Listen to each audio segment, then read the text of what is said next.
ஆத்மா இன்றைக்கு நாம் விஸ்வசாந்தி மக்கள் அமைதி கட்சியின் ஆண்டவரின் முதல் கட்டளையில் இரண்டாவது பாகமாக நேற்று நாம் தனி மனுஷன் தன்னுடைய சமூக கடமை எப்படி நிறைவேற்றுவது என்பது பேசினோம். இன்றைக்கு நிறுவனங்கள்,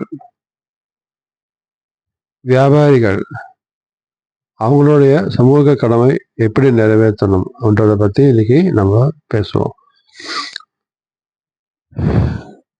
இந்தியா வல்லரசு ஆக்கிறதுக்கு நாம் எடுக்க வேண்டிய முயற்சி என்னவென்றால், நம் நாட்டிலிருந்து வறுமையை போக்கணும், படிப்பின்மையை போக்கணும், வேலையில்லா திண்டாட்டத்தை போக்கணும்.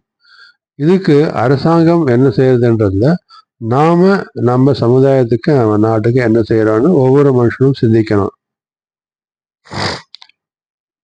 அப்படி நம்ம அந்த முயற்சியை எடுத்தது தான் நேற்று நம்ம இப்படி ஒவ்வொரு தனிநபர் அவங்க ஃப்ரெண்ட்ஸு, அவங்க இந்தியாலேயும் வெளிநாட்டில் இருக்கிற ஃப்ரெண்ட்ஸ் எல்லாம் சேர்த்து, ரிலேட்டிவ்ஸ் எல்லாம் சேர்த்து ஒரு ட்ரஸ்ட்டை க்ரியேட் பண்ணி அது மூலியமாக முதல்ல கல்விக்கு இம்பார்ட்டன்ஸ் தரணும்னு சொன்னோம். கல்வி, வேலைவாய்ப்பு, சுகாதாரம், இது மூணுத்துக்கு அது தனிநபர் ஒரு சின்ன ட்ரஸ்ட் ஃபார்ம் பண்ணி பண்ணாலும் அது கொஞ்சம் அமௌண்ட் கான்ட்ரிபியூட் பண்ண முடியும். நிறுவனங்கள், பெரிய பெரிய நிறுவனங்கள் இப்போ கார்பரேட் சோஷியல் ரெஸ்பான்சிபிலிட்டின்னு ஒன்று இருக்கு. அதை பார்த்தீங்கன்னா 1000 கோடி டர்ன் ஓவர் பண்ணுறவங்களோ, அல்லது 500 கோடி நெட்ஒர்க் இருக்கிறவங்களோ, அல்லது 5 கோடி லாபம் பண்ணுறவங்களோ 2% அவங்க லாபத்தில் கார்பரேட் சோஷியல் ரெஸ்பான்சிபிலிட்டியில் சமுதாய கடமை செய்யணும்னு சொல்லிட்டு கவர்மெண்ட் இப்போ கட்டளை விட்டுருக்கு. இது ரொம்ப 1000 கோடி கம்பெனிஸ்லாம் ரொம்ப கம்மி. ஸோ அப்படி இருக்கும்போது இந்த சமுதாய கடமையை சில பேர் பண்ணணும்னு இல்லை, எல்லா நிறுவனங்களும் ஒவ்வொரு நிறுவனங்களும் சரி, சின்ன பொட்டி கடையிலேருந்து ஒரு டெக்ஸ்டைல் ஷாப், இப்போ நம்ம ஏரியா எடுத்துட்டோம் அப்படின்னா ஒரு டெக்ஸ்டைல் ஷாப் இருக்கும், ஒரு ஃபார்மசி இருக்கும், ஒரு ஹோட்டல் இருக்கும், ஒரு செருப்பு கடை இருக்கும்.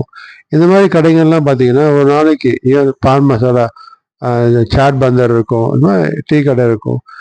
அனைவரும் அவங்க என்ன லாபம் வருதோ அதுலேருந்து ஒரு நாளைக்கான வருமானத்தில் ஒரு பங்கு, மாதத்துக்கு ஒரு தடவை ஒரு ஸ்மால் பங்கு, அவங்களோட மொத்தம் அவங்க லாபத்திலேருந்தோ அல்லது வருமானத்திலேருந்தோ ஒரு 10% 5% அதை ஒரு ட்ரஸ்ட் ஒன்று கிரியேட் பண்ணி அந்த ஒவ்வொரு ஏரியாவில், ஃபார் எக்ஸாம்பிள் இப்போ 50 வச்சுக்கோங்க, 50 எல்லா வியாபாரிகள் எல்லாம் சேர்ந்து ஒரு ட்ரஸ்ட் ஒன்று கிரியேட் பண்ணி அதில் மாதம் அவங்களுடைய ஏர்னிங்ஸ்லேருந்து ஒரு அமௌண்ட்டை அந்த ட்ரஸ்ட்டுக்கு ட்ரஸ்ட் அக்கௌண்ட்டில் போட்டுட்டு இந்த பணத்தை வச்சு அவங்க என்ன பண்ணணும் அப்படின்னா, இது கொஞ்சம் பெரிய லெவலில் வரும். சின்ன தனிநபருக்கு சேர்த்து வைக்கிறத கம்மியாக இருக்கும்.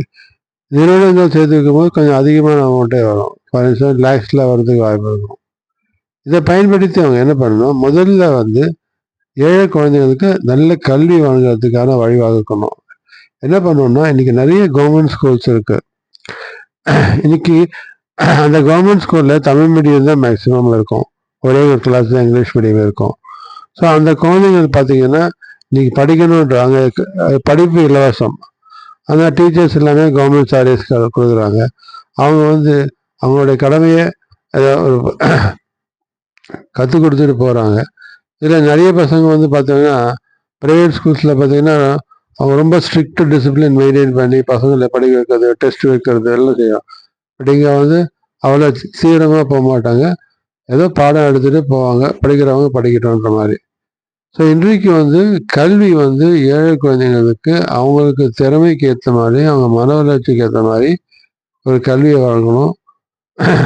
அந்த கல்வியும் சரி ஒரு இன்டர்நேஷ்னல் ஸ்டாண்டர்டில் இருக்கிற மாதிரி ஒரு private school, top most private school எப்படி இருக்குமோ அந்த லெவலில் ட்ரைனிங் நம்ம அந்த குழந்தைங்களுக்கு தரணும்.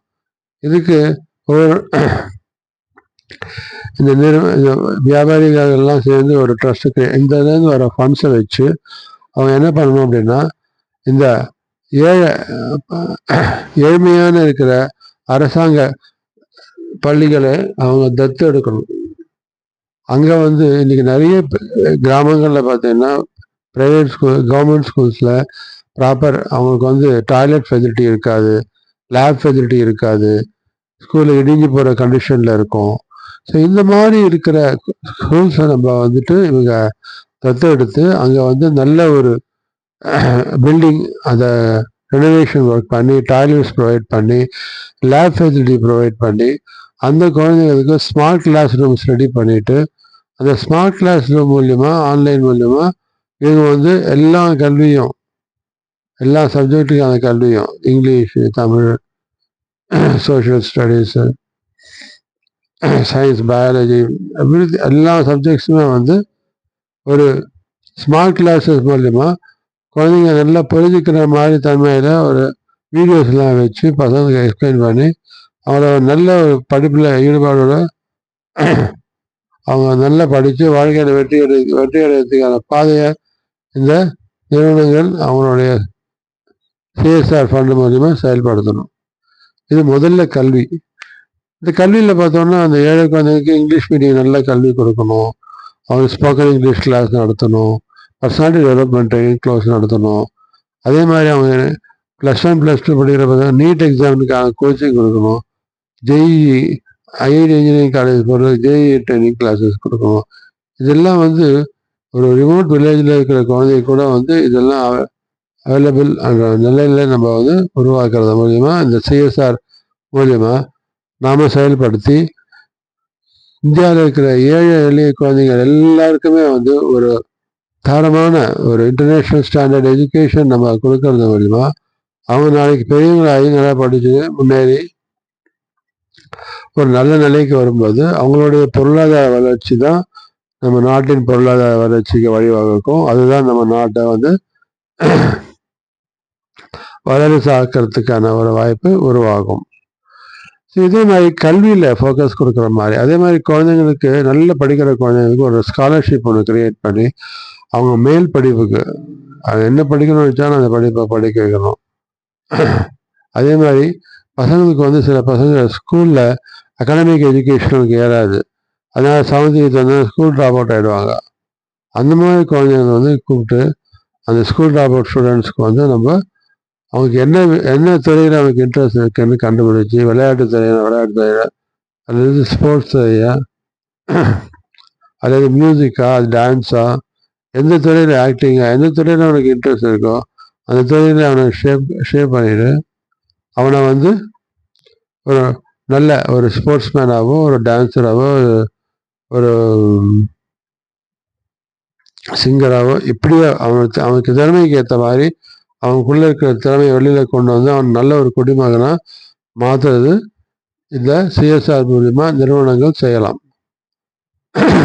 அதே மாதிரி வேலைக்கான கல்வியும் இவங்க ப்ரொவைட் பண்ணும். இது ஒவ்வொரு வார்டு லெவல்லையோ அல்லது ஒரு அசம்பிளி கான்ஸ்டியூஷன் லெவல்ஸ்லையோ இந்த சிஎஸ்ஆர் ஃபண்டை வச்சு இந்த நிறுவனங்கள் எல்லாமே வந்து ஒரு ட்ரஸ்ட்டு கிரியேட் பண்ண சொன்னோம் இல்லையா, அந்த ட்ரஸ்ட்டை வச்சு என்ன பண்ணணும் அப்படின்னா அங்கே இளைஞர்களுக்கு வந்து வேலைவாய்ப்பு பயிற்சி, கம்ப்யூட்டர் பயிற்சி, அந்த வேலைக்கு தேவையான கல்வி பயிற்சி கொடுக்கணும். எந்த வேலையை போனாலும் அவங்க வந்து ஒரு நல்ல திறமைசாலியான மனுஷனாக கொண்டு வரணும். ஸோ அதே மாதிரி அவங்களுக்கு ஜாப் ட்ரைனிங் கொடுக்கணும், செல்ஃப் எம்ப்ளாய்மெண்ட் ட்ரைனிங் கொடுக்கணும், அவங்களே சுயமாக நிற்கிற மாதிரி சூழ்நிலை உருவாக்குறது மாதிரி எப்போ வந்துட்டு நம்ம வந்து அவங்களுக்கு ஒரு கோச்சிங் சென்டர் கோச்சிங் வந்து என்னென்னா government examination like railway service commission, staff selection commission, banking service commission, RBI examinations, எல்லா பேங்கோட எக்ஸாமினேஷன்ஸு இதெல்லாம் வந்து ரெகுலராக நம்ம நடத்திட்டு இருக்கோம். இதுக்கு வந்து பயிற்சி கொடுத்து இலவச பயிற்சி கொடுத்து அந்த இளைஞர்களை வந்து ஒரு நல்ல ஒரு அரசாங்க வேலை வாய்ப்பு கிடைக்கிறதுக்கான வாய்ப்பை உருவாக்கி அதை படிக்க வச்சு அவங்கள வாழ்க்கையில் தனியாக அவங்க வாழ்க்கையில் நல்ல பொசிஷன் வர்றதுக்கான பயிற்சி கொடுத்து அவங்கள நல்ல ஒரு குடிமகன் ஆக்கணும். இது வந்து வேலைவாய்ப்பு பயிற்சியில் வர்றது. ஸோ கல்வி, வேலைவாய்ப்பு, அடுத்து சுகாதாரம்னா இன்றைக்கி நிறைய ஹாஸ்பிட்டல்ஸ் இருக்குது, கவர்மெண்ட் ஹாஸ்பிட்டல்ஸ், இந்த ரிமோட் வில்லேஜஸ், சில இடத்துல வந்து கிளினிக்ஸ் ஹாஸ்பிட்டல்ஸ் எதுவும் இல்லாமல் இருக்குது. ஸோ இந்த சிஎஸ்ஆர் ஆக்டிவிட்டி மூலிமா நிறுவனங்கள் வந்து ஒரு remote tribal villages, that is மலைவாழ் மக்கள் வாழ இடத்துல ரொம்ப தீப்பாக அந்த மாதிரி இடத்துல ஒரு கிளினிக்கோ அல்லது மெடிக்கல் கேம்போ நடத்தி அங்கே இருக்கிற குழந்தைங்களுக்கு வந்து நல்ல ஒரு ஆரோக்கியமான நிலைக்கு அவங்க கொண்டு வரதுக்கான அவங்களுக்கு தேவையான வசதிகள் பண்ணி எந்த ஒரு வியாதி அவங்களுக்கு வந்து அந்த ட்ரீட்மெண்ட்டுக்கான ஃப்ரீ ட்ரீட்மெண்ட் ப்ரொவைட் பண்ணி ஒரு ஏன்னா நல்ல ஆரோக்கியமான உடம்பு தான் ஒரு நல்ல குடிமகனை உருவாக்க முடியும், நல்ல ஒரு மனுஷனை உருவாக்க முடியும். அவன் நல்ல கல்வியில் வெற்றி அடைஞ்சு வேலையில் வெற்றி அடைஞ்சு நம்ம நாட்டுக்கு பொருளாதார வளர்ச்சிக்கு வழிகாட்ட முடியும். இது மாதிரி சுகாதாரம், அப்புறம் வந்துட்டு கல்வி மெயின் ஃபஸ்ட்டு, அப்புறம் வேலைவாய்ப்பு பயிற்சி. அதே மாதிரி வேலைவாய்ப்பில் பார்த்தோம் அப்படின்னா விளையாட்டுத்துறையில டான்ஸ், மியூசிக் இந்த மாதிரி இடத்துல குழந்தைங்களுக்கு இன்ட்ரெஸ்ட் இருந்ததுன்னா அந்த குழந்தைங்களுக்கு நல்ல ஒரு டோர்னமெண்ட் கண்டெஸ்டாட்டம் நடத்தி போட்டி ஒன்று நடத்தி அதுக்கு நல்லா ப்ரைஸ் கொடுத்து அதில் வெற்றி அடைவங்களுக்கு வந்து பத்திரிகை மூலியமாக அவங்க வந்து தெரிவித்து அவங்க நேஷ்னல் லெவலில், ஸ்டேட் லெவலில், இன்டர்நேஷ்னல் லெவலில் எங்கேயாவது அவங்களுக்கு நல்ல ஒரு அவங்க திறமையை வெளிக்கொண்டு வந்து அவங்க நல்ல ஒரு ஸ்போர்ட்ஸ்மேனாவோ ஒரு டான்ஸரோ மியூசிஷியனாகவும் விளாட்றதுக்கு நம்ம வாய்ப்பு உருவாக்குறது மூலிமா அவனுக்கு அந்த வாய்ப்பு கிடைக்கலன்னா ஒரு தவறான பாதையில் போகிறதுக்கான சூழ்நிலை நம்ம திருப்பி அவன் நல்ல ஒரு குடிமகன் ஆகிறதுக்கு வழிவகுக்கணும். இதுதான் வந்து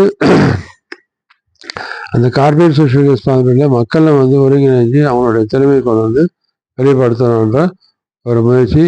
இந்த சிஎஸ்ஆர் ஆக்டிவிட்டி மூலியமாக நாம் அனைவரும் ஒருங்கிணைந்து நம்ம இந்த